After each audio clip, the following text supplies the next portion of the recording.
Peter Paraone. Tēnā koe, Mr. Chair. Look, listening to some of the recent speakers, a lot of emphasis has been put on the apology. And one gets the impression that unless that apology is forthcoming, then the notion of revitalising Te Reo Māori is not going to happen.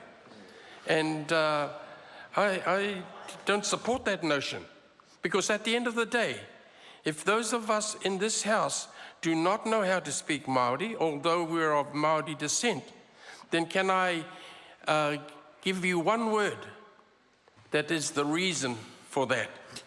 And it starts with L. L for lazy. And of course it is. If you do not take the time to go home, back to your marae, you know, and the thing is, we're relying on legislation to revitalise our reo. At the end of the day, we need to point our finger like this and blame ourselves. And again, that reaffirms my position for our party, that we don't believe that this bill, while it's well-intended, is going to be the panacea for seeing the increase in the number of Māori speakers. You know, I can recall that my own dad, although he was a fluent speaker, he didn't speak Māori to me until 10 years before he died. And he died at age 92. No, he wasn't. But he was of a generation that wanted his children to learn Pire. Now, a lot of his generation were of that ilk. And now we're saying that they were wrong? I don't believe so. And that's why I'm not over-concerned about whether or not there's an apology included in this piece of legislation.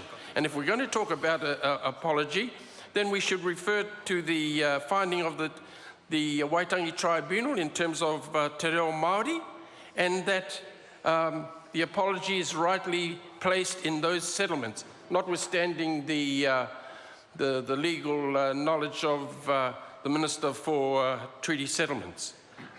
In my view, that's what I think where it should lie. The other point I want to make, Mr. Chairman, is in regards to the group Te Reo Tukutuku, which will be contributing to the makeup of Te Mātāwai.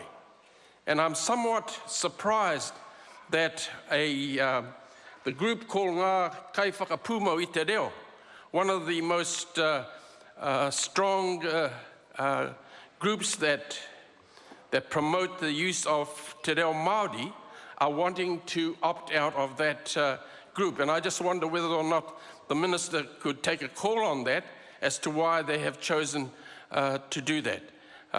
Otherwise, again, I refer to the difficulties that we're going to have in terms of identifying the members of Te Mātāwai. And the Minister did make a reference to my comment about taking from Peter to pay Paul. Again,